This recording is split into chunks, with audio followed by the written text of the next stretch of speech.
아브라함은 브엘세바에 에셀 나무를 심고 거기서 영원하신 여호와의 이름을 불렀으며 그가 블레셋 사람의 땅에서 여러 날을 지냈더라. 아멘. 우리가 오늘 저녁부터 이제 로시아샤냐 그 나팔절이 시작이 됩니다. 이 로시아샤냐는 그 해의 머리라고 하는 그런 뜻을 갖고 있고요.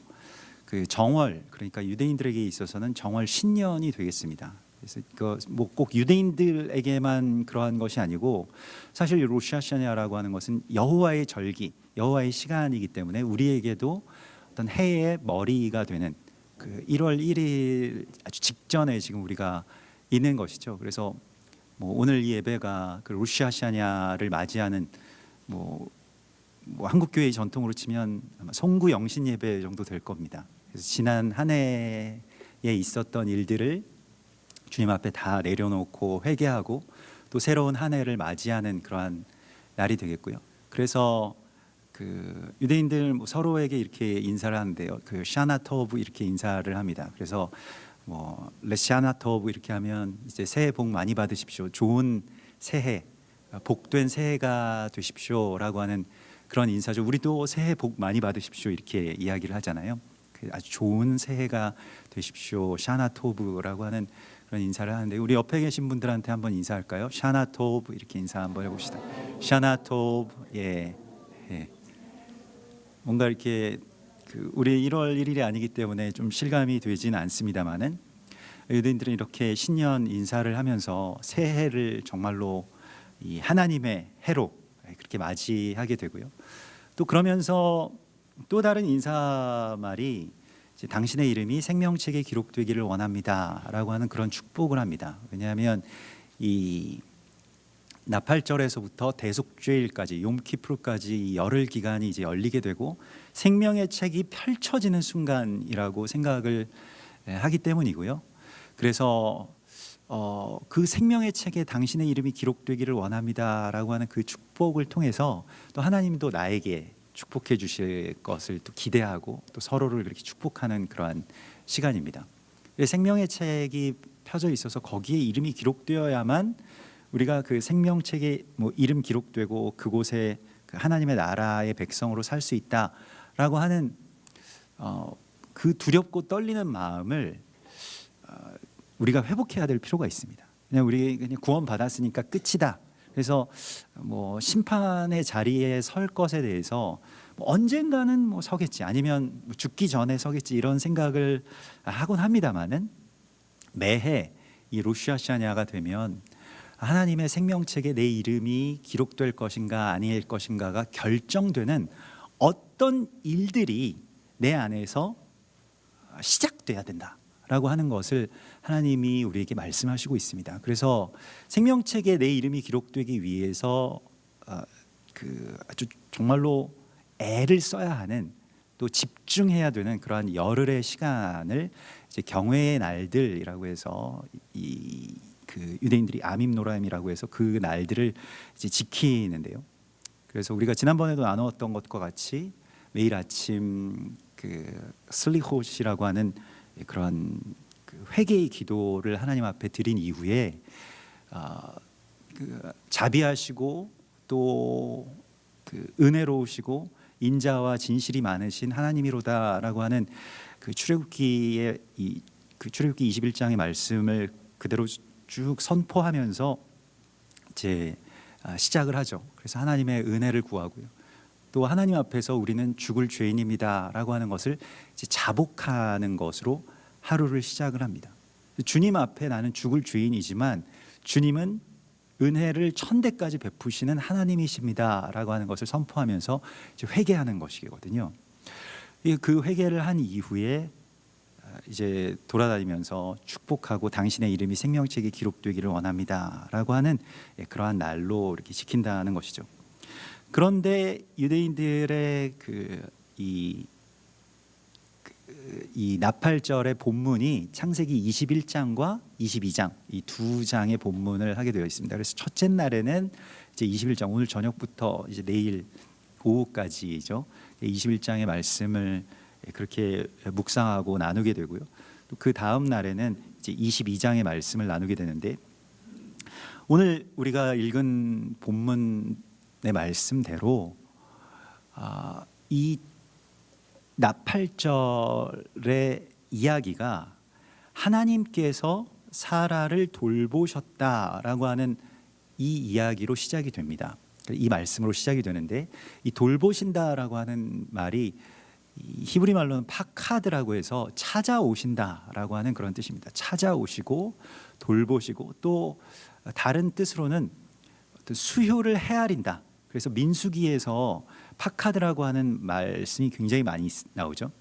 그래서 너는 이 백성의 수요를 세어라라고 할 때 파카드라고 하는 말을 쓴다는 것입니다. 그래서 파카드는 목자가 양떼를 세는 것과 같이, 그래서 그냥 단순히 몇 마리 있나 이렇게 조사하는 것이 아니고 찾아가는 것이죠. 그리고 당신의 생명이 나에게 어떤 책임이 있다. 그 목자에게 양이 책임이 있잖아요. 그 책임대로 그에게 가서 그것을 구하고 또 돌보고, 이러한 것이 이제 파카드라고 하는 것이고요. 하나님께서 사라를 그냥 두지 않으시고 찾아오셨다라고 말씀을 하십니다. 그래서 사라를 찾아오셨다, 사라를 돌보셨는데, 그래서 사라에게 하나님께서 말씀하신 대로 행하셨다라고 그렇게 하십니다. 그래서 나팔절의 절기는 하나님이 우리에게 찾아오셔서 하나님의 생명의 역사를, 하나님의 생명을 이제 시작하게 하는 그 이야기로, 그 이야기의 회복으로 우리 가운데 시작됩니다. 그래서 우리가 나팔절에 구해야 될 것은 정말 사라처럼 소망이 끊어지고, 또 생명에 대한 어떤 그러한 꿈도 다 이제 사라지고, 그냥 이렇게 살다가 삶이 끝나나 보다라고 생각했던 그 삶을 하나님께서 변화시키시기 위해서 우리 가운데 찾아오시는 이야기입니다. 그래서 나를 통해서 정말로 많은 생명을 구원하실 그 이야기를 시작하시겠다고 말씀을 하십니다. 그래서 이번 나팔절에 여러분들에게도 그러한 생명의 역사가 시작될 것입니다. 하나님께서 우리를 찾아오시기 때문에요. 그래서 어떤 나의 의지라든가 아니면 나의 노력 이전에 하나님의 찾아오심으로부터 이 이야기가 시작되고, 나팔절의 절기가 바로 이 문을 여는 그런 하나님의 찾아오심을 우리 가운데 말씀을 하시고 있습니다. 그래서 하나님이 찾아오셔서 하나님의 말씀을 내 안에서 이루어 주시는 그 역사를 나팔절의 절기 속에서 하나님께서 행하시겠다라고 말씀을 하십니다. 그래서 사라에게 찾아오셨다라고 하는데, 사라는 뭐 열국의 어미, 그러니까 좀 많은 이 생명을 낳는 그런 어미로서 하나님께서 택하셨는데, 이것은 교회와 또 이스라엘의 어떤 그런 표징이 되죠. 그러니까 이 해산하는 여인인데 해산을 하지 못하게 되고, 또 뭐 어떤 문제인지 그렇게 오랜 시간 동안 그것에 대해서 실망하게 되어버린 그 모습을 사라에게서 발견하게 됩니다. 이 사라라고 하는 이름에 뭐 여러 뜻이 있습니다만, 사르라고 하면 이제 주권이 있다라고 하는 그런 뜻이고요. 그래서 그 사라라고 하면 이제 주권을 가진 자, 그러니까 권세가 있다라고 하는 것이고, 이 주권은 뭐 어떤 주권이면 왕후의 주권을 말합니다. 그러니까 왕비라는 그런 뜻이죠. 왕의 주권을 왕후가 갖잖아요. 같이 그렇게 누리게 되는 것에 대해서 말씀을 하시는 것이고요. 그래서 교회를 뜻하는 것이고 우리를 뜻하는 것입니다. 그런데 우리가 오랜 시간 동안 크게 생명의 열매가 없고, 또 예전에 꿈꾸었던 일들, 또 받았던 사명, 또 생각했던 일들이 생각처럼 잘 풀리지 않고, 하나님께서 한 뭐 엄청난 일들을 나에게 행하실 것 같이 생각을 했었는데 좀 그렇지가 않은 것 같고, 그냥 현실의 자리에서 그냥 실망하고, 또 그냥 그 실망마저도 사그라들고 그냥 포기 상태에 접어든 사라와 같은 우리에게 하나님은 찾아오시겠다고 말씀을 하십니다. 이 나팔절의 역사 속에서 이 땅의 교회에, 이 땅의 가정에, 우리에게 그렇게 찾아오시는 하나님을 만나게 될 줄로 믿습니다. 그래서 나팔절에 뭐 이것은 뭐 성경에 정확하게 기록된 말씀은 아닙니다만 하나님께서 아담을 창조하시 사람을 창조하실 때 나팔절에 지으셨다라고 뭐 유대인들은 그렇게 믿곤 하는데요. 또 다른 날로 그 나팔절을 그 이제 욤하 아케다라고 부르는데 이 아케다라고 하는 것은 아브라함이 모리아산으로 이삭을 데리고 가서 하나님 앞에 바친 날을 말합니다. 그래서 나팔절에 그런 일들이 있었다라고 가르칩니다. 하나님께 이삭을 데리고 올라간 날. 그래서 나팔절의 두 번째 본문이 바로 창세기 22장 모리아산에 이삭을 데리고 간 그 이야기가 되죠. 그리고 모리아산에 올라갔을 때 그곳에서 이 이삭의 순종과 또 아브라함의 그러한 그 순복이 하나님 앞에 올려졌을 때 여호와 이레의 하나님 만나게 되고 가시덤불 속에 걸린 그 순양의 뿔을 발견하게 되죠. 순양의 뿔이 거기 걸려 있고 그 순양의 뿔이 이 나팔입니다. 쇼파르 이 뒤에 있는 이 쇼파르가 그 양의 뿔로 만들었다고 하죠. 예.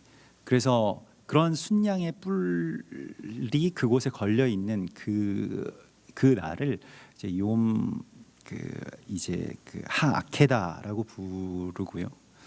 또 이 순양의 뿔을 요벨이라고 부르기도 하는데 이 요벨 하면 이제 우리가 잘 아는 주빌리의 히브리식 발음이 됩니다.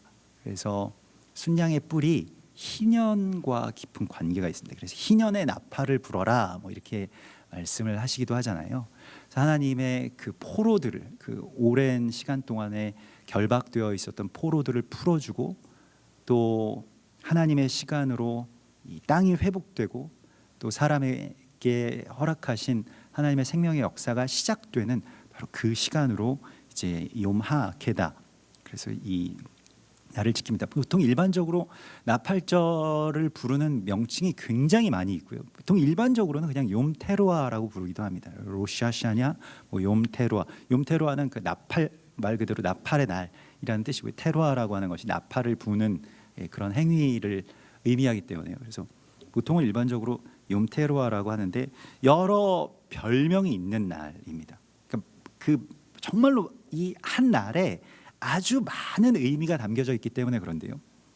몇 가지만 더 소개해드리면 욤하 키두신이라고 해서 그것은 그 주님의 결혼식 날이다. 이렇게 키두신이라고 하는 것은 거룩한 결혼 예식을 의미하는 것이고요. 또 욤하 멜렉이라고 해서 이 멜렉이라고 하는 것은 이제 주님이 보내신 자, 뭐 말라기 하면 보내심을 받은 자라고 하는 뭐 그런 이름의 뜻이거든요. 그래서 멜렉이 그 주님이 보내신 자가 오시는 날이다라고 하는 그런 뜻이 됩니다. 그리고 부활의 날이라는 뜻을 가진 욤하 나짤이라고 하는 말도 쓰고요. 그래서 이날 아주 나팔을 크게 불어서 뭐 그 유대인들이 열심히 이 나팔을 불어서 그 날에 어떤 그 경보를 울리는 건데요. 이게 나팔 소리가 우리도 이렇게 나팔 소리를 들어보면 여러분들도 그렇게 막 아름다운 소리라고 보기는 좀 어려울 겁니다.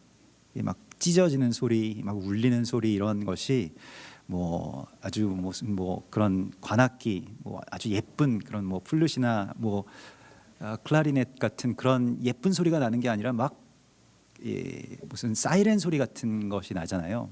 그래서 이 전에 이 이스라엘 그 유대인들 그 메시아닉 공동체에서 이거 나팔 좀 살살 불자 이런 얘기를 하시는 걸 듣고 예배 시간마다 너무 나팔을 많이 불어가지고 나팔을 좀 살살 불자. 뭐 그때 그 아셔 인터레이트 목사님이 나팔 좀 절제했으면 좋겠다 뭐 이런 말씀을 하셔서 야 여기는 좀 이제 심각한가 보다 뭐 이렇게 우리는 좀 신기해서 많이 불긴 하는데 근데 이 나팔 소리가 어떤 의미를 갖냐면 이 군대를 소집하는 그런 의미를 갖죠.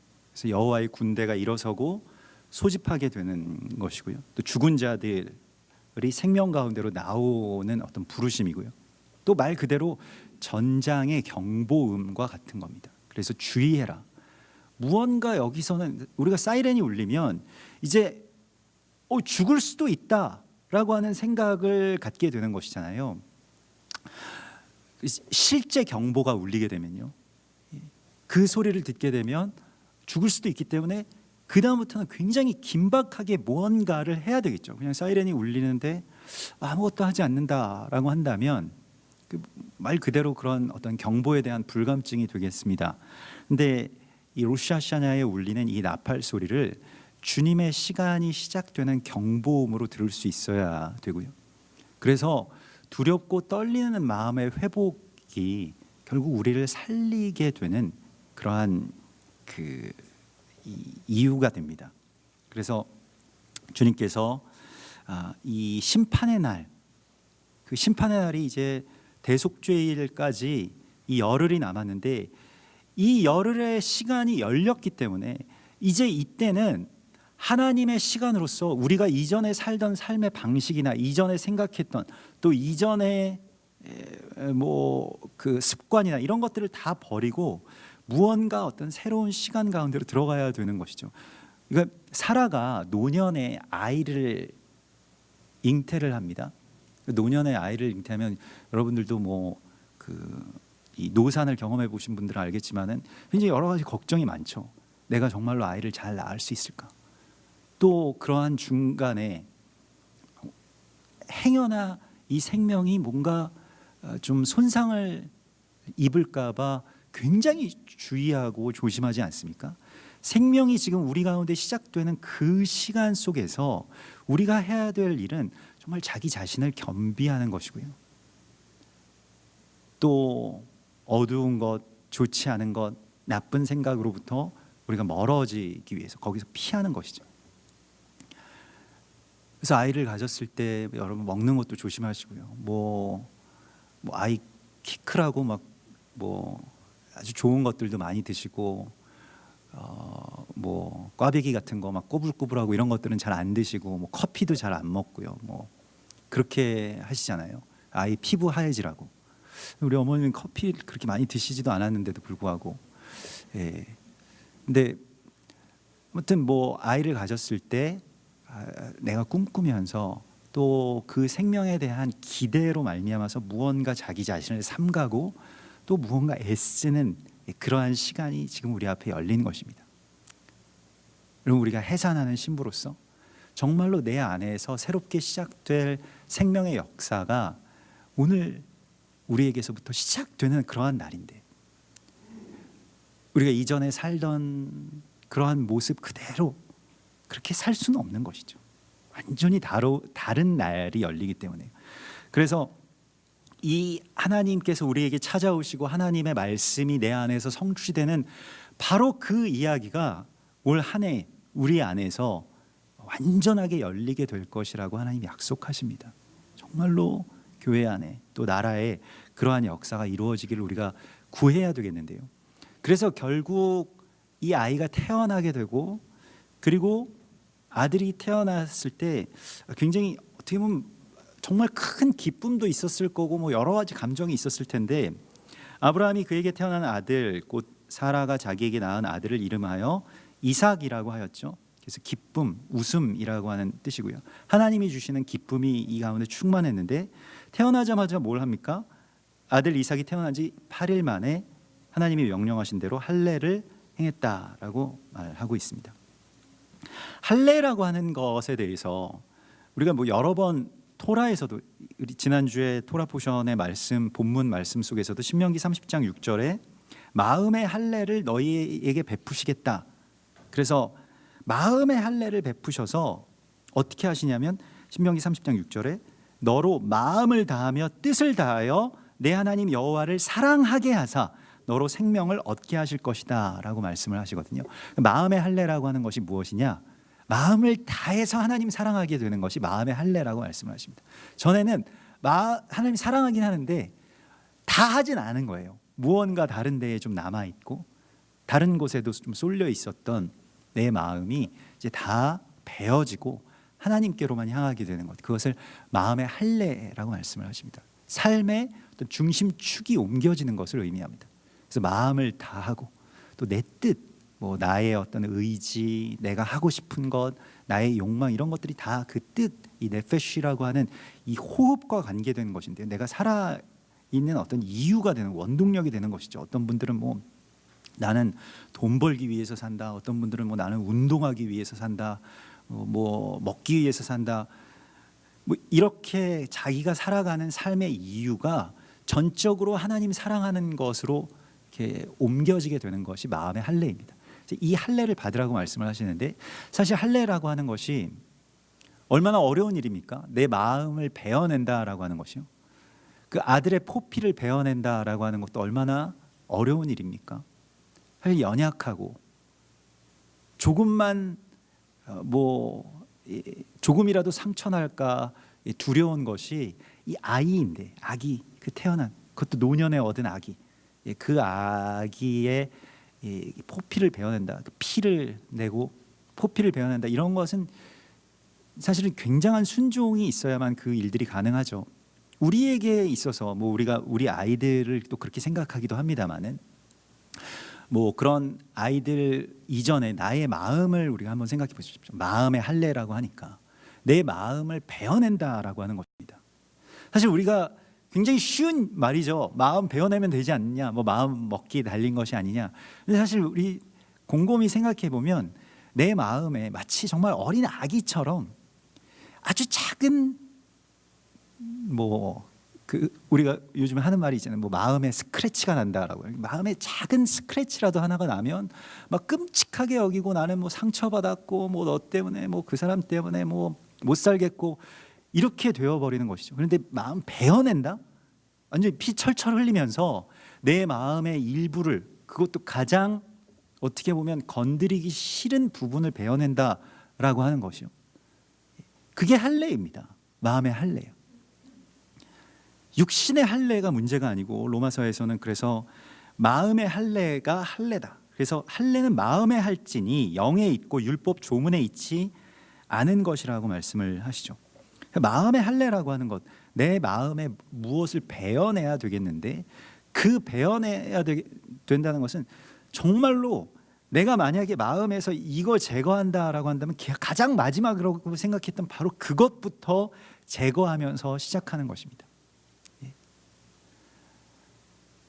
아들의 포피를 베어내듯이 자기 마음에 정말 아주 큰, 얼마나 그 당사자는 고통이겠어요. 내가 마음의 할례를 받는다라고 했을 때 마음이 베어내어지는 것이 얼마나 힘든 일이겠습니까? 내 마음이 완전히 쏠려 있었던 어떤 것들, 그게 꼭 뭐 나쁜 거 베어내는 거는 여러 번 우리가 나눈 것과 같이 어려운 일이 아닙니다. 명백하게 나쁜 것들은요. 근데 이게 좋은 것들, 뭐 어쩌면 그게 사랑인지 아니면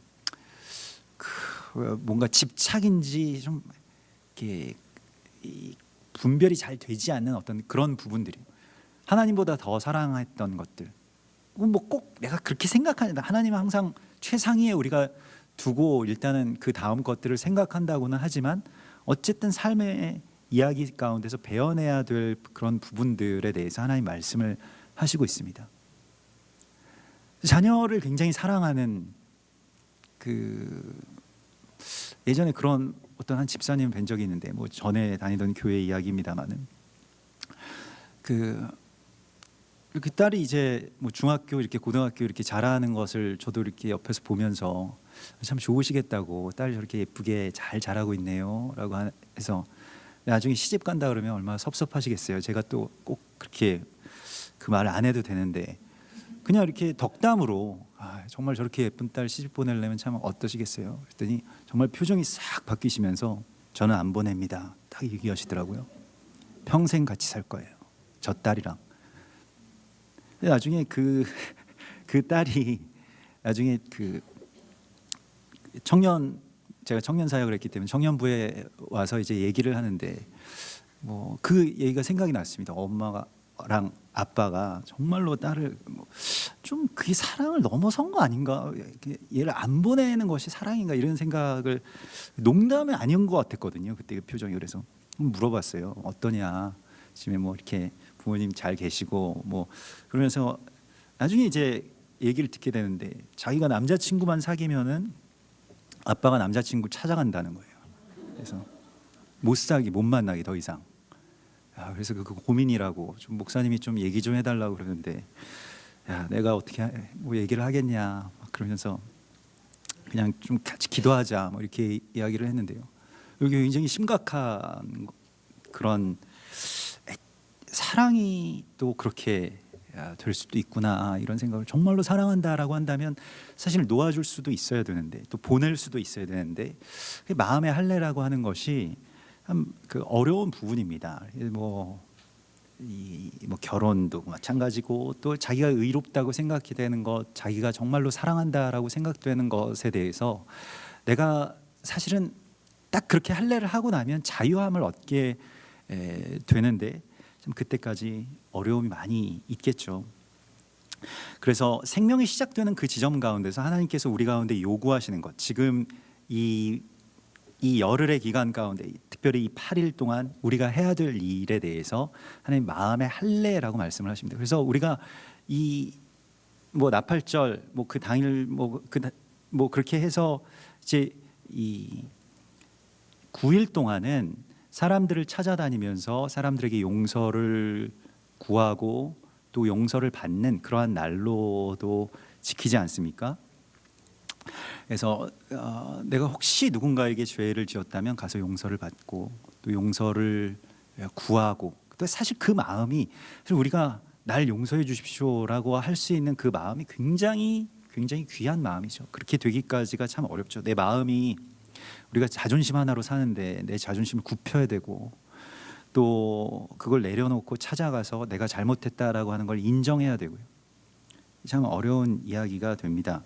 오늘 그렇게 할례를 행하라고 말씀을 하시고 8절에서는 아이가 자람에 젖을 떼고 이렇게 되어 있습니다. 그래서 이게 나팔절과 다 관계가 있으니까 우리가 조금씩 나누는 것인데요. 아이가 자라서 젖을 뗀다라고 하는 것은 히브리서 5장에서도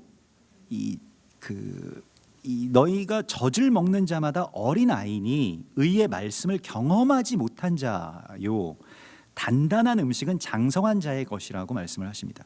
그래서 그들은 지각을 사용함으로 연단을 받아 선악을 분별하는 자들이니라 라고 말씀을 하십니다. 젖을 뗀다라고 하는 것이 무엇인지 다시 한번 이 말씀을, 히브리서 5장의 말씀을 정리해 보면 말씀을 실제로 경험하는 자라고 하십니다. 말씀이 경험된다라고 하는 것이 무엇입니까? 말씀이 실제가 되는 것이 육신이 된다라고 하는 말입니다. 그래서 말씀이 실제로 육신이 되는데 그렇게 되려면 어떻게 되는 것이냐? 연단을 받아서 선악을 이제 분별하는 자가 된다. 그래서 선을 행하고 악을 행하고 이런 것을 잘 구별해서 행하고 이러한 걸 더 넘어서는 하나님의 이야기가 펼쳐지게 되죠. 선악을 분별한다는 것은 선악을 판단하는 것이 아니고 그 반대입니다. 용서하게 된다는 것이죠.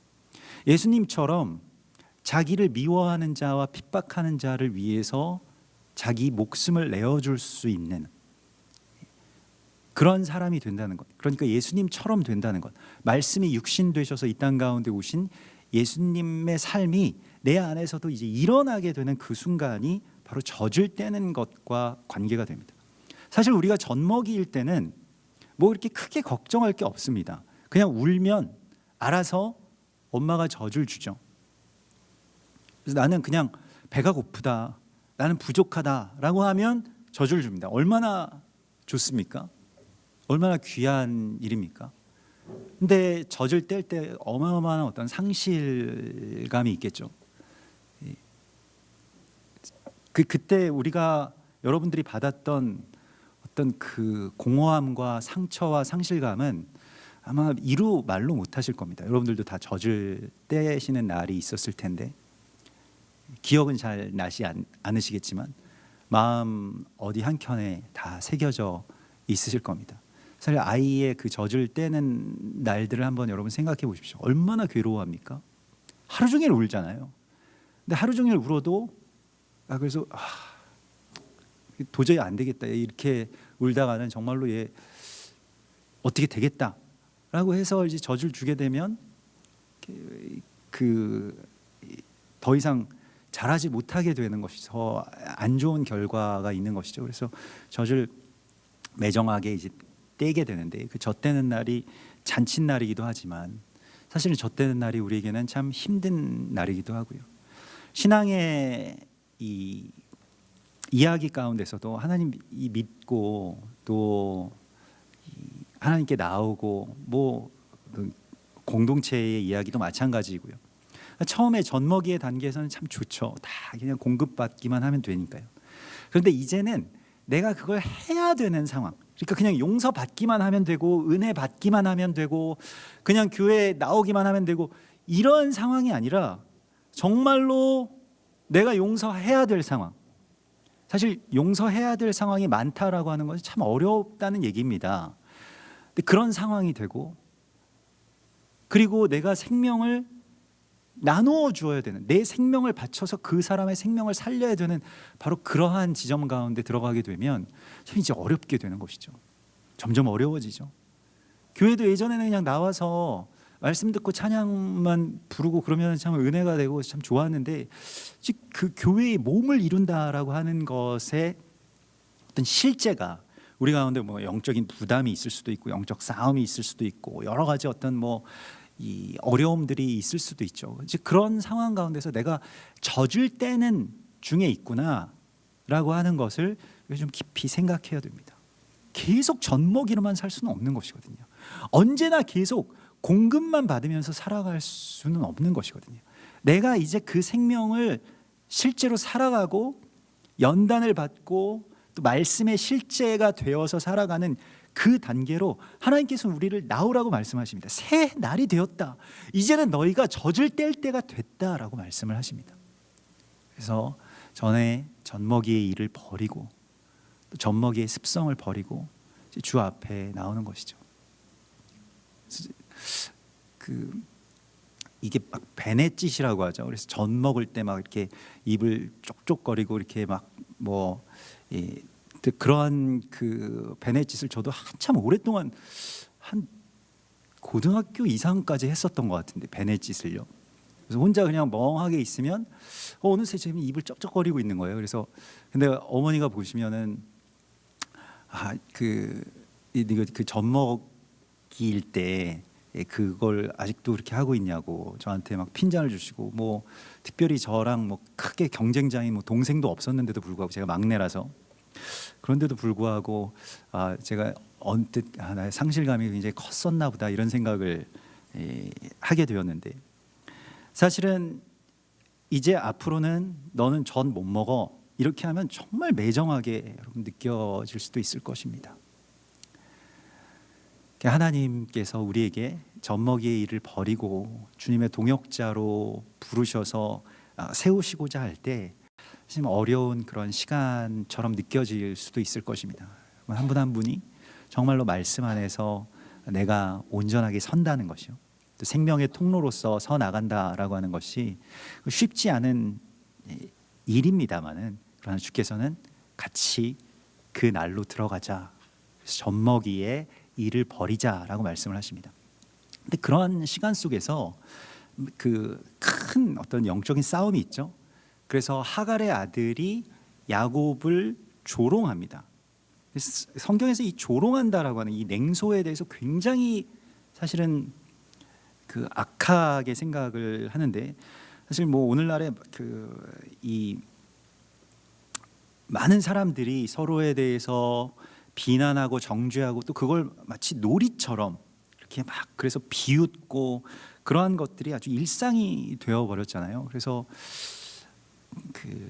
물론 막 분노하면서 욕하는 것보다 더 사실은 좋지 않은 일인데 하갈의 아들이 이삭을 놀렸다라고 하는데 그 놀린다라고 하는 말이 이제 조롱한다, 비웃는다, 메츠악이라고 하는 뜻이고요. 이삭을 이츠악이라고 하는 이츠악이라고 하는 것은 이제 하나님이 주신 기쁨, 웃음이라는 뜻이고 메츠악하면 사단이 주는 그러한 쾌감이죠. 사실은 누구를 막 비난하고 정죄하고 막 뭐 컴퓨터로 막 악플 쓰고 그러면 무언가 쾌감이 느껴진다. 사단이 뭔가 좀 그러한 먹이를 전해줄 때도 있죠. 그래서 뭐 저도 요즘에 우리 교회 이제 예배와 설교가 이제 유튜브에 이제 올라가니까 유튜브에는 또 그런 기능이 있더라고요. 이렇게 손을 이렇게 하는 것과 이렇게 내리는.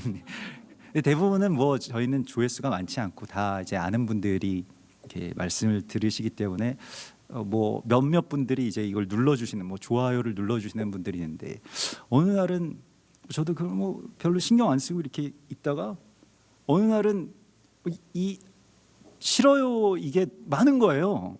그래서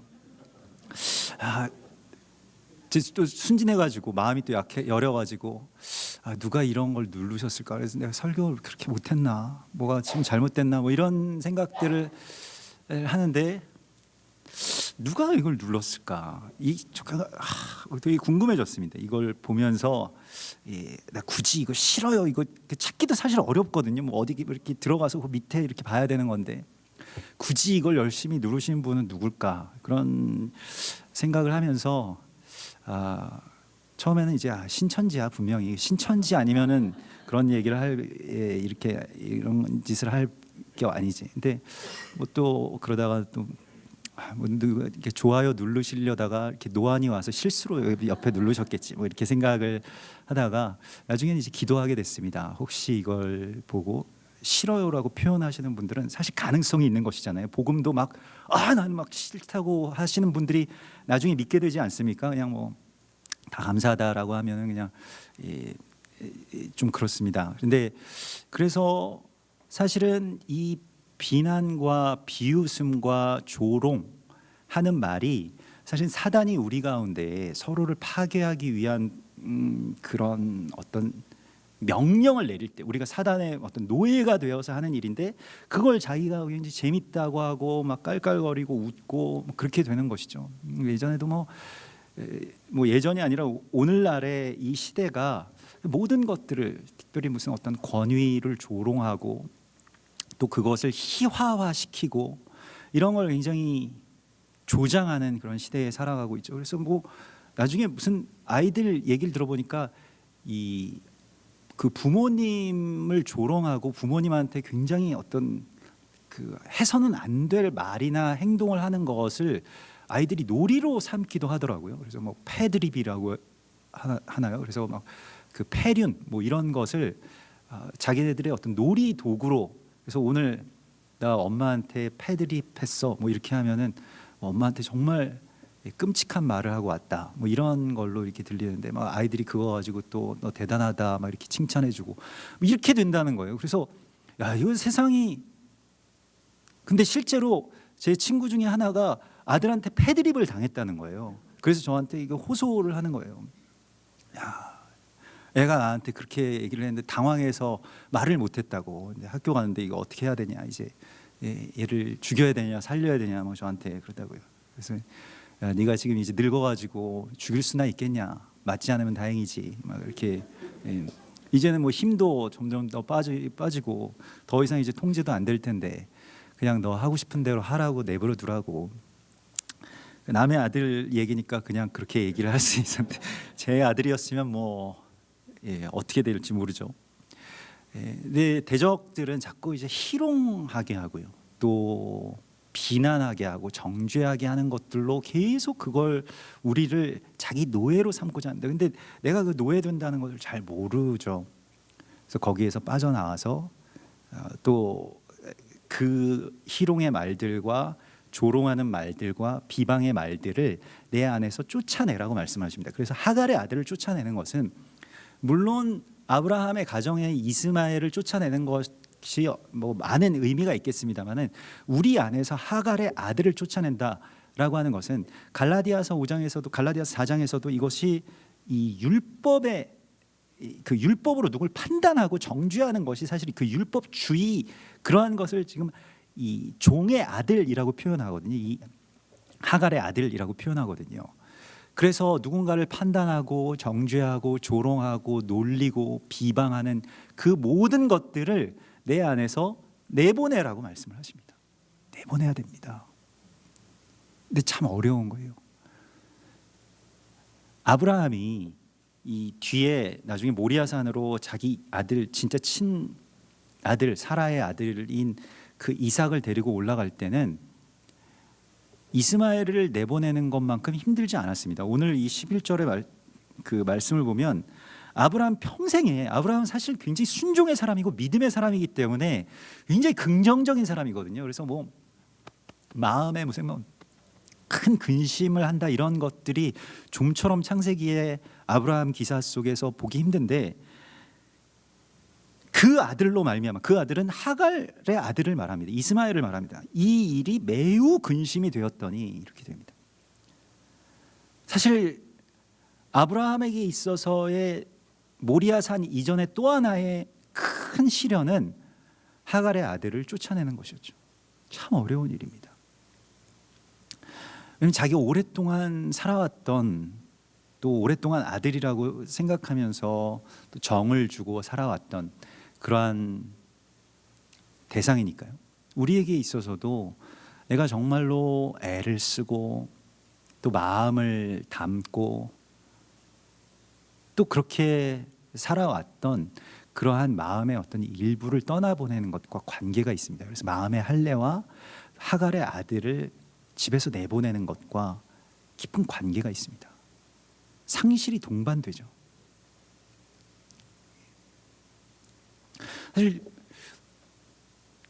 사실 이 새로운 어떤 진리의 하나님의 역사가 내 안에서 시작되기 위해서는 그 이전의 것이 벗어져야 되고 그걸 떠나보내야 되는데, 사실 그거 떠나보내면 죽을 것 같다는 생각이 들거든요. 그러니까 도저히 나는 거기서는 떠날 수 없다라는 그런 생각을 하기도 하거든요. 저는 예전에 이 이스라엘에 대해서 하나님이 계속 마음을 부어주셨을 때 정말 전심으로 반항했었는데, 왜냐하면 내가 이제 신학을 어렵게 이렇게 신학을 해서 목사도 되고 이제 그냥 이렇게 사역을, 그냥 목회자로서 사역을 해나가는 데 있어서, 이거 만약에 이스라엘 그 당시에도, 뭐 지금도 그렇습니다만은 그 당시에도 이스라엘의 회복에 대해서 이제 들어간다라고 하는 거는 이제 그 주류에서, 그러니까 일반적인 어떤 교회에서 목사로서 선포하기는 참 어려운 일이었습니다. 왜냐하면 뭐 담임 목사님도 계시고 교단의 입장도 있고 뭐 그러하기 때문에 그냥 뭐 신학의 그런 여러 가지 일들도 있고, 그래서 나는 그냥 이렇게 이걸 덮고, 물론 알겠는데 하나님이 이스라엘 회복해 주시면 되지라고 생각하고 좀 얼마간 있다가, 하나님이 원하시는 건 그것이 아니고 그 이전의 것들을 다 버리고, 이전에 뭐 어떤 조직에 속해 있었던 것, 뭐 신학교 졸업장, 뭐 목사고시 통과, 뭐 이런 거 다 버리고 하나님께서 진리라고 말씀하시는 곳으로 나오라고 계속해서 말씀을 하시는 거예요. 얼마나 괴롭습니까? 이걸 떠나보내기가. 사실 어떤 의미에서는 제가 열심히 뭐 노력하고 사역해 왔던 그 이전의 모든 것들을 다 버려야 되겠는데, 쉬운 결정이 되진 않죠.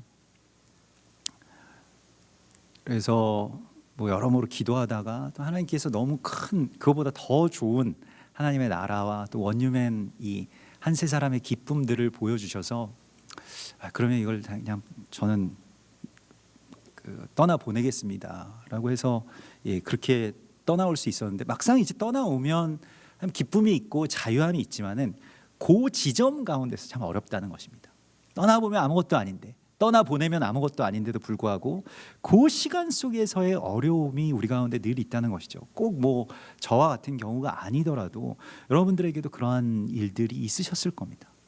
이스라엘에 대해서나 또 이 진리를 따라서 살아가는 그러한 신앙을 지키고 또 그 생명의 도구로 살아가는 것에 있어서 내가 버려야 될 것들이, 또 내가 떠나보내야 될 것들이 분명히 생기게 되죠.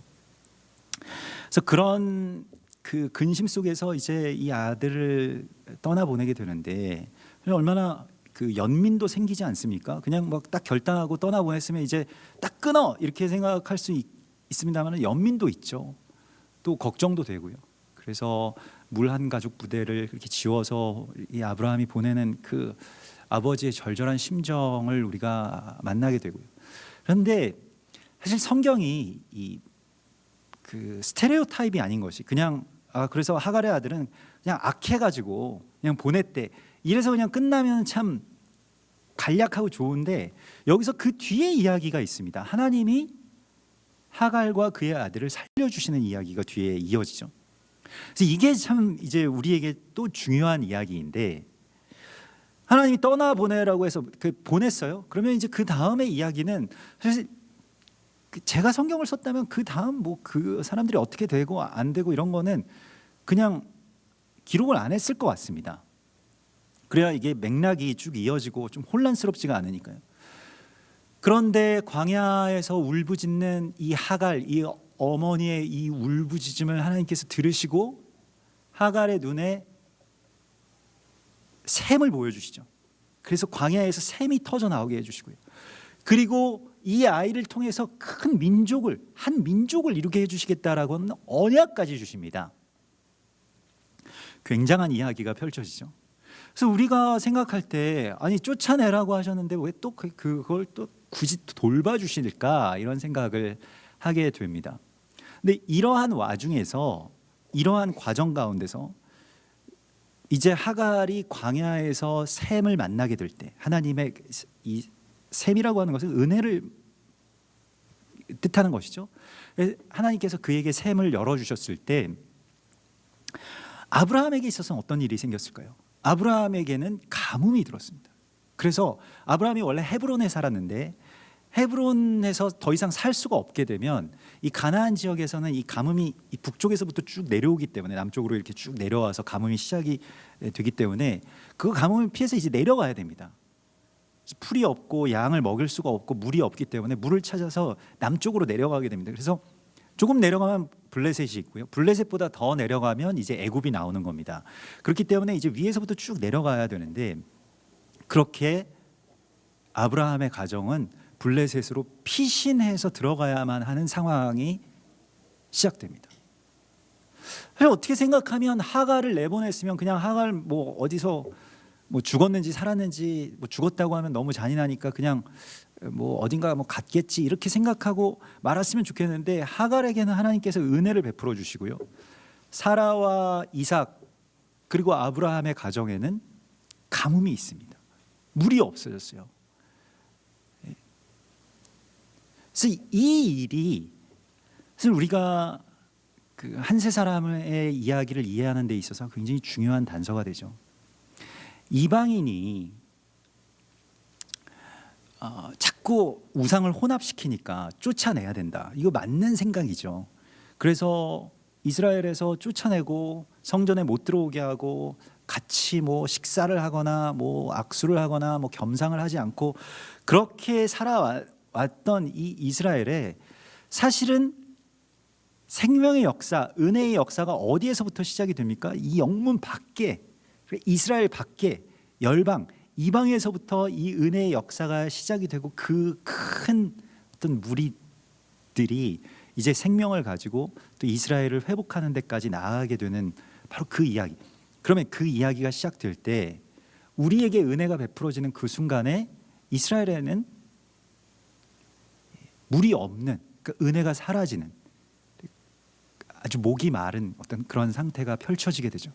그래서 이방의 교회들이 세워지고 이방의 충만함이 이르는 바로 그 전까지는 이스라엘이 완악하게 되고 또 때로는 핍박을 당하게 되고 어려워지는 그러한 일들이 일어나게 된다는 것입니다.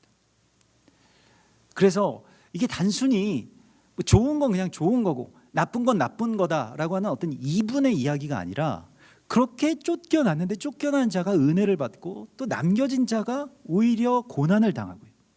이스라엘 하나님께서 택하셨는데 그 택하신 민족을 하나님께서 또한 벌하시고 열방으로 흩으시고 그런 와중에서 이 이방의 나라와 교회들이 풍성함을 누리게 되는 그 이 은혜의 어떤 이 상관관계, 역설적인 어떤 상관관계를 우리가 이 안에서 발견하게 됩니다.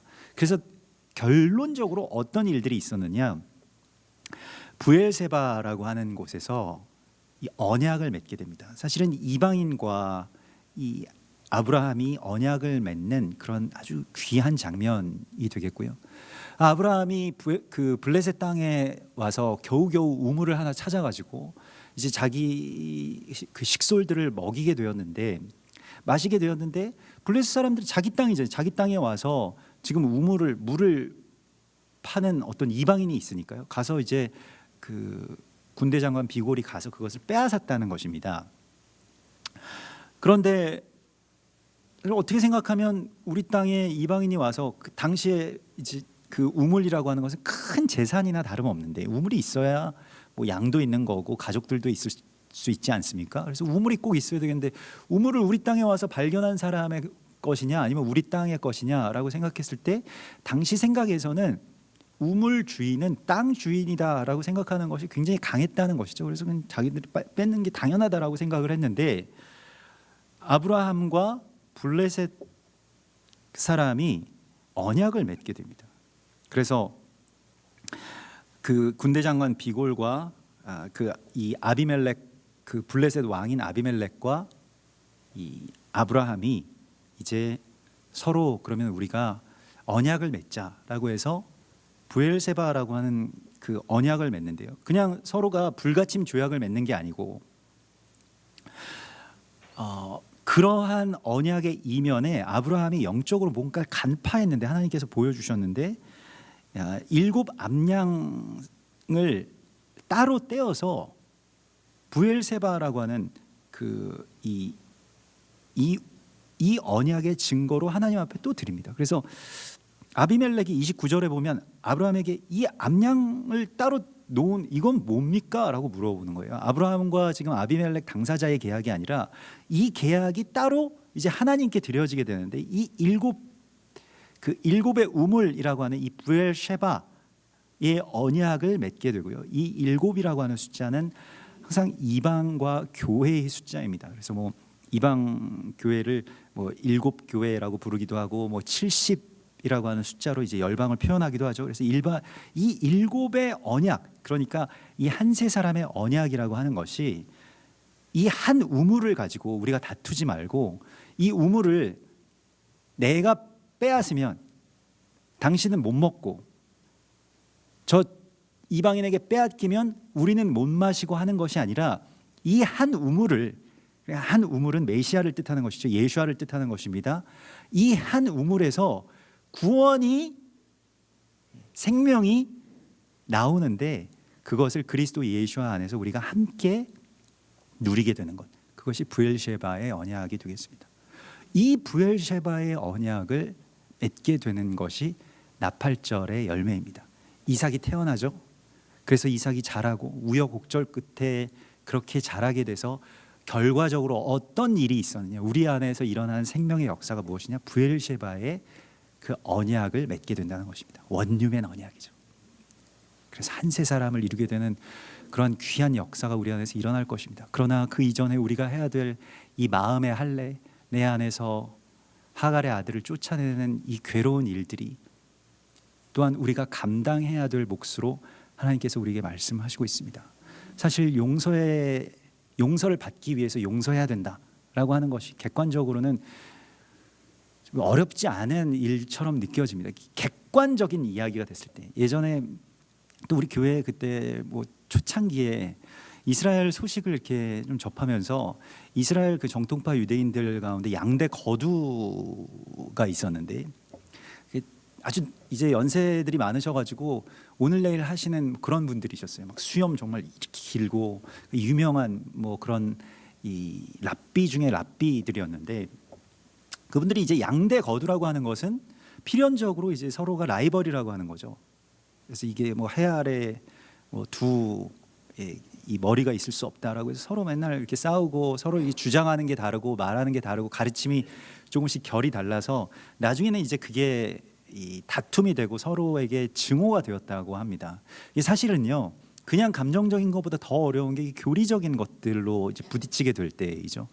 그래서 뭐 신학계에서도 예전에 뭐 장로교 뭐 통합 측, 합동 측 이렇게 나뉘어지게 될 때, 사실 뭐 통합 측이 뭐고 합동 측이 뭐고 우리는 그런 거 잘 모릅니다만은, 예전에 그런 것이 나눠지게 될 때 사실 뭐 그 동문이셨던, 프린스턴 동문이셨던 뭐 박형룡 목사님과 또 한경진 목사님이 붙어가지고 이게 서로 뭔가 좀 아무튼 학문적으로 신학적으로 뭔가 조금 달랐는데, 그래서 누가 먼저일 것 없이 그 사람이 이단이다 이렇게 돼버린 거예요.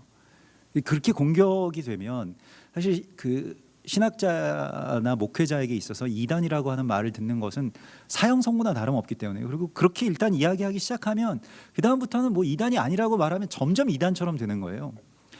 그러니까 참 어려워지죠. 그래서 서로 이제 갈라서게 되었는데, 마찬가지로 이러한 어떤 견해의 차이와 신학의 차이 때문에 그 서로 원수가 된 그런 처지가 그 정통파 유대인 이 양대 거두 가운데 있었는데, 돌아가시기 직전에 이 기간, 아밈 노라임의 기간이 돼서 죽기 전에 그래도 화해해야 되겠다.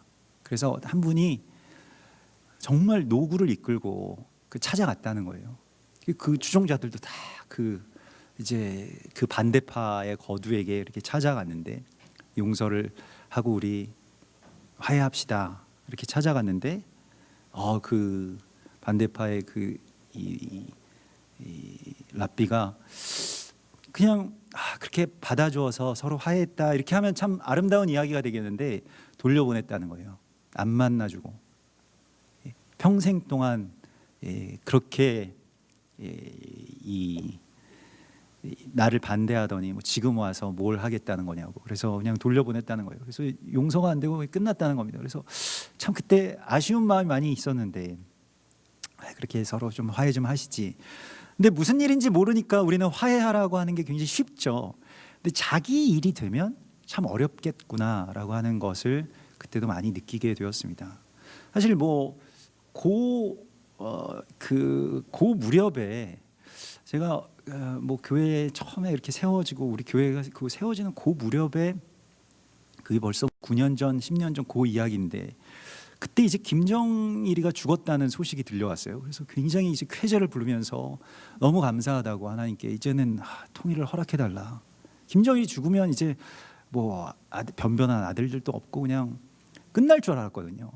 저는 뭐 군에 있을 때 김정일이 보낸 그 간첩들 때문에 갖은 고생들 다 하고, 사람들 죽는 것도 많은 사람들도 죽고 뭐 무장 공비들 때문에요. 그래서 김정일 정말로 주적이죠, 주적. 정말 주적이자 원수 뭐 이렇게 생각을 했는데, 김정일이 죽었다는 거예요. 그래서 참 잘 죽었다. 뭐 어떻게 죽었는지 모르겠지만 괴롭게 죽었었으면 좋겠다. 뭐 이런 생각을 갖고 있는데, 혼자서 이렇게 묵상하고 이제 기도하는데 하나님 갑자기 문득 그런 생각을 주시는 겁니다. 굉장히 괴로웠는데, 그때 김정일이 만약에 천국에 갈 수 있는 기회가 있다면 너는 그를 위해서 기도할 수 있겠냐? 무슨 말도 안 되는 소리를 하세요, 하나님. 제가 김정일을 위해서 왜 기도를 합니까? 죽으라고 기도하면 몰라도. 제가 이 대한민국 특공대 출신이고 정말로 김정일이 죽었으면 좋겠다고 언제든지 가서 정말 김정일 목을 따오겠다 뭐 이런 그 구호를 외치던 사람인데, 김정일을 위해서 기도를 말도 안 되는 소리를, 그리고 또 어차피 죽었는데 뭐 또 김정일을 위해서 기도합니까? 평생 제가 한 번도 안 해봤는데. 김정일을 위해서 기도하고, 또 김정일이 혹시 구원을 받을 수 있다면 넌 어떻게 하겠냐라고 하는 것을 묻고 계신 것 같았어요. 그래서 곰곰이 생각해 보는데 정말 안 될 것 같더라고요. 그냥 지옥에 갔으면 좋겠습니다. 이렇게 말씀을 드리고 나서 이렇게 보니까 그 김정일의, 그러니까 할머니죠. 그러니까 김일성의 어머니가 사실 그 강반성 여사라고 해서, 나중에 이렇게 뭐 그걸 하면서 이렇게 보니까 그 우리 종 씨더라고요. 우리 종 씨는 그 강 씨가 굉장히 희성입니다. 일반적인 여러분들이 아는 그 강 씨가 아닙니다. 굉장히 몇 안 되는 그런 강 씨거든요. 그래서 되게 희성인데, 이제 2부에서 내려오는 어떤 그런 강 씨인데, 근데 그 강반성 여사님이 이제 그 북에서는 굉장히 뭐 우상이니까, 김일성 우상이니까 뭐 마리아 정도 되겠죠. 뭐 근데 그분이 우리 그 친지시더라고요. 어떻게 보면 뭐 먼 친척일 수도 있겠는데, 이분을 놓고 기도를 해야 된다라고 하는 것이 뭐 좀 그건 굉장히 어려웠습니다. 그래서 뭐 지금도 못할 일이라고 생각을 하지만은, 또 회개를 해야 되겠다. 이거에 대한 회개의 몫은 사실은 뭐 김정일이 자기의 어떤 행위에 대해서 회개할 수 있겠는가? 이것은 그냥 개인의 어떤 죄악뿐만이 아니라 민족에 대한 어떤 그런 몹쓸 짓인데 또 우리 민족 전체의 어떤 죄악인데 이것에 대해서 회개를 해야 되겠다라고 하는 그런 마음을 받게 되었습니다. 참 어려운 일이죠. 사실은 당사자의 입장이 되면 용서라고 하는 것이 심지어 거기까지 용서하라고요? 라고 하면 사실 원수 되기까지는 얼마나 미웠으면 원수가 되겠습니까? 여러분들 정말 미워하시는 분들이 혹시 있을지 모르겠습니다. 마음 가운데서. 그러면 사실은 그것이 나의 의나 혹은 그것이 아주 정당한 어떤 분노나 미움이라고 할지라도 그것은 성경에서는 그것이 대적의 결박이라고 말씀을 하십니다.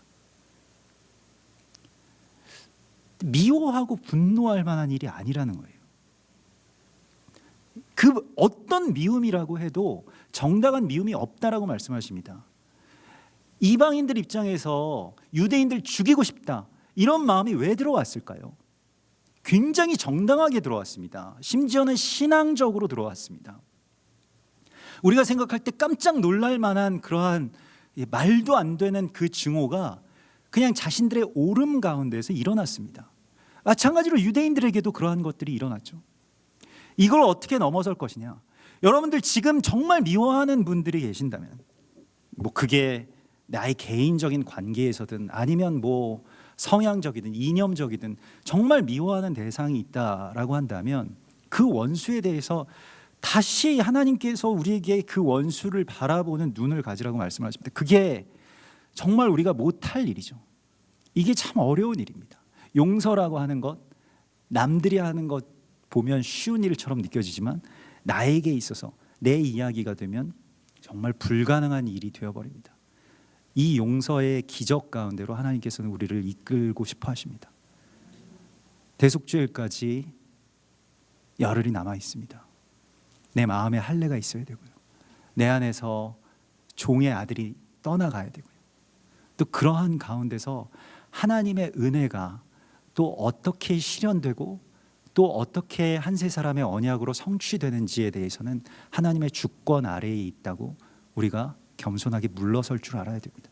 그래서 주님 앞에서 우리가 참된 자비와 용서의 창조주이신 하나님의 도구로서 이 땅 가운데 주의 용서와 주의 회개와 주의 자비의 거룩한 통로가 되는 교회와 우리 모두가 되기를 축원합니다. 우리 같이 기도하겠습니다. 주님, 우리를 불쌍히 여기셔서 우리를 저 어둠 가운데서 살리셨습니다. 그러나 우리는 어둠 가운데 있는 자들을 용서하지 못했으며 또 명확한 죄와 사망의 도구로 그렇게 살아온 사람들을 증오하면서 살아왔습니다. 주님, 우리의 용서가 한계가 있고 사람의 감정이라고 하는 것이 너무나도 연약한 것을 주님께서 아십니다. 이제는 주님께서 주님의 마음을 부어주시고 주님의 은혜의 법 안에서 선악을 분별하고 살려달라고 간청하며 위하여 기도하는 그러한 생명의 증인으로 서게 하여 주시옵소서. 이 일을 이번 나팔절 가운데 우리 안에서 열어주시기를 구합니다. 우리의 모든 미움의 증오의 마음들이 다 베어지게 하시고 괴롭지만 그러나 내 안에서 그 모든 비방과 저주의 말들이 떠나갈 수 있도록 우리를 깨끗이 하여 주시옵소서. 주님의 축복과 생명의 통로로 서게 하여 주시옵소서. 우리에게도 브엘셰바의 언약이 온전하게 성취되게 하여 주시옵소서. 한 세 사람의 이야기가 우리 안에 또 교회 안에 또 이 나라 안에 온전하게 이루어지게 하여 주시옵소서. 거룩하신 예수와 메시아의 이름으로 감사하며 기도드리옵나이다. 아멘. 이 시간에 교회여 일어나라 찬양 드리시면서 준비해 오신 예물을 하나님 앞에 올려드리겠습니다.